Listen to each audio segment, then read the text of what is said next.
So let's start with what it is. What is diabetes? So one of the biggest challenges we run into is folks call it a little bit of sugar, right? Yeah. Just to write it off is not so important. I want to be crystal clear on this, so I made an animation. Okay, Love that. Let's pretend you put some food in your mouth, okay? And let's just say it's some tortillas with a little bit of cheese on it. It's pretty benign looking. Goes into your mouth, into the stomach, just freezes for a second.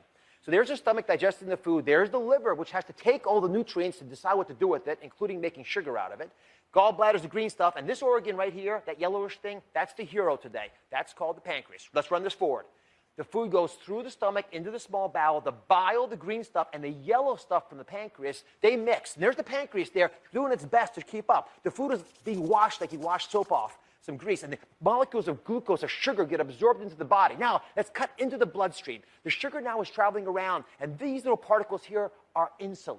And these insulin particles are being released from the pancreas. And what the pancreas is trying to do, freeze this for a second, is to take the sugar, these blue dots coming in are sugar molecules.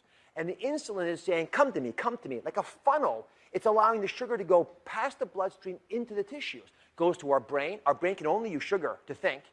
Makes us think better. Goes to our muscles so we can exercise, right? But it does other things too. Now, is sugar a substitute for the word carbohydrate? Because I know our brain needs carbohydrate to think. Exactly. Simple carbohydrates are sugars. Okay. Complex carbohydrates are sugars with some kind of fiber attached to them. Okay, got Real it. foods. Got okay? that. Now, what happens, run this forward, if you have too much sugar going in?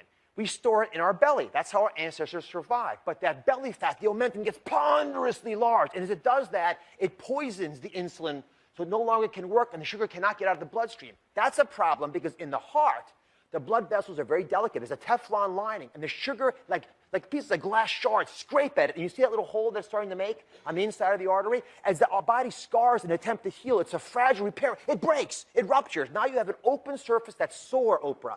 And you have a cut anywhere, you form a scab on it, right? Yeah. Same thing in the body. You form a scab in the artery. It gets larger and larger. And kaboom!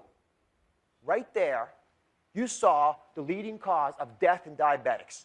Because a diabetic will most likely die from a heart attack, from that very reason. Oprah, 1/4 of the patients that I operated on every day have diabetes.